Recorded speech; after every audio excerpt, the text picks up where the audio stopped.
Let's start with our initial investigation.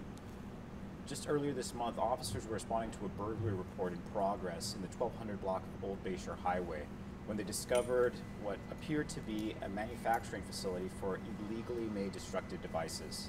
While clearing the building, they found several components that are used to make bombs or other destructive devices. Our detectives immediately took up the case along with bomb technicians who followed up and obtained search warrants not only for the business but also for the residence of the owner of said business. The person we have shown the picture of in the press release, Mr. Mirosawa, is still in custody currently. Throughout the course of the investigation, several pieces of evidence were collected, and the motive and circumstances are still under investigation.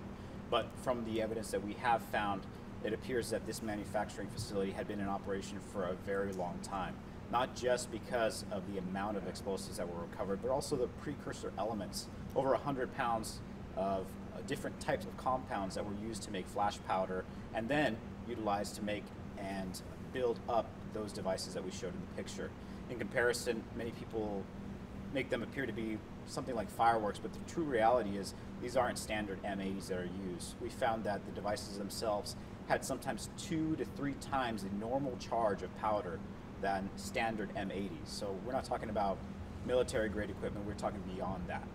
And the sheer amount that we seized alone in terms of the actual explosive devices and the method that they were stored quantify the reasoning behind the felony charges of not only possession of but reckless storage of that type of device.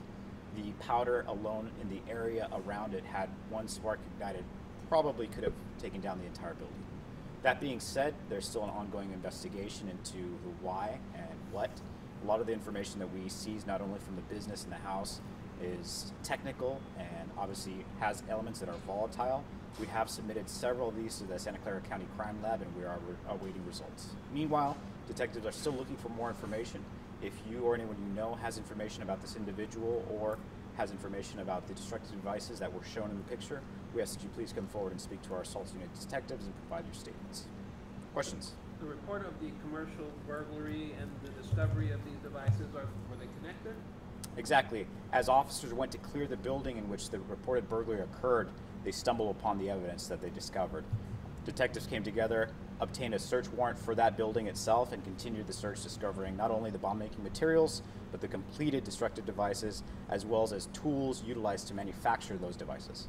So somebody broke in unbeknownst to the owner, and that's where the discovery was. Exactly. There's 2 investigations occurring. One is obviously the burglary of that commercial business, and 2 is the destructive devices that were found there. Is he being investigated as a possible domestic terrorist? You know, it's still too early to tell. His current charges that he's being held for, over $400,000 of bail at Santa Clara County Jail, include just the destructive devices. If there is evidence that shows that he has associations or any other type of information to terrorism, we'll be obviously notifying our partners at the District Attorney's Office as well as FBI, but as of right now, we don't have that information. But you haven't ruled it out? We have not ruled it out. The investigation is ongoing. Was the suspect known to San Jose Police Department? No. Can you describe the business? Is it a warehouse? You know, I don't know the exact details of the business itself or what it is employed in doing. I just know it's in a commercial area near Old Bayshore Highway. Is he related to the nurse who won? I don't know. How, I mean, what was the potential? You mentioned maybe the building blowing up, but how scary is that? Well, you can imagine, just during the course of the 4th of July holiday, we respond to so many calls for fireworks going off, so many injuries of people with devices that are much less dangerous than the type of devices that we located in this building, having blown off fingers, injured hands, faces, a sundry of different types of injuries that are occurred because of lesser types of fireworks. This is way farther beyond that. This is something that, because of the amount of powder that was discovered, because of the charges, we are calling destructive devices, not fireworks. And that should alert not just the media, but our partners in the community to understand that this was a very, very dangerous scenario. We're very thankful that we're able to discover this before, 1, anybody got injured, 2, before any of these additional fireworks, or excuse me, before any of these additional destructive devices were sold off or sent out to other locations. Did you find any evidence of like pipe bombs or other types of explosive devices? Most of the stuff that we located were precursor chemicals that are mixed to make flash powder. That flash powder was utilized to make these devices that we showed pictured then. The investigation obviously is still ongoing, and as we collect more data and information, all that is being submitted to the crime lab to verify that what we seized is what it is. Is there investigation into possible distribution of these? Was he getting rid of these? selling them? Absolutely, we're going to be looking into that as well, and that's part of the evidence that we seized. In addition to the physical evidence, there's also technological devices and data that we seize as well. So we don't know if there's some of these devices elsewhere. Absolutely, that's what we're looking for, and that's why we're asking the community today, if you have information or knowledge of this individual or of any other distribution of these types of devices, we'd like to know about that. Can you compare it to something, a stick of dynamite, or what the... Well, I can tell you, military grade M80s, which are used to simulate artillery fire, those generally contain approximately 5 grams of flash powder. The devices that we located inside this warehouse and in possession of this individual had upwards of 10 to 15 grams of flash powder, so 2 to 3 times stronger than what military uses to simulate artillery fire. So this area, this building, it was potentially it was a cause for concern. I mean, the neighborhood was dangerous. It was an absolute hazard.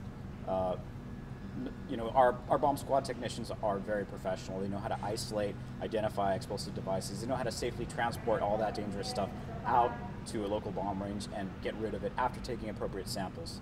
But had we not discovered that, and had there been an accidental fire or anything other than that, it very likely could have leveled the entire building.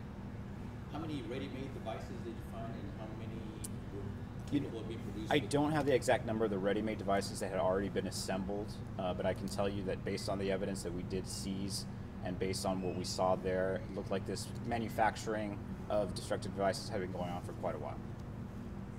The suspect, was he located at the scene or elsewhere? He was located at his residence and taken into custody without incident. Did you find more evidence of explosive bomb-making materials there? You know, we had a search warrant for his residence as well as the business. I don't know the exact details of what was located at his residence. He is a San Jose resident. Yes. And how were you able to link him with these devices? That's based on the evidence that we took into account. Obviously, the investigation led us from his business that is on register to his residence, and obviously a judge, through our investigation, approved the search warrant, linking the two together. Talk about the charges he's facing. I believe he's facing felony charges of reckless storage of destructive devices, possession of destructive devices, and then manufacturing as well. But you can verify that on the booking sheet for the case file.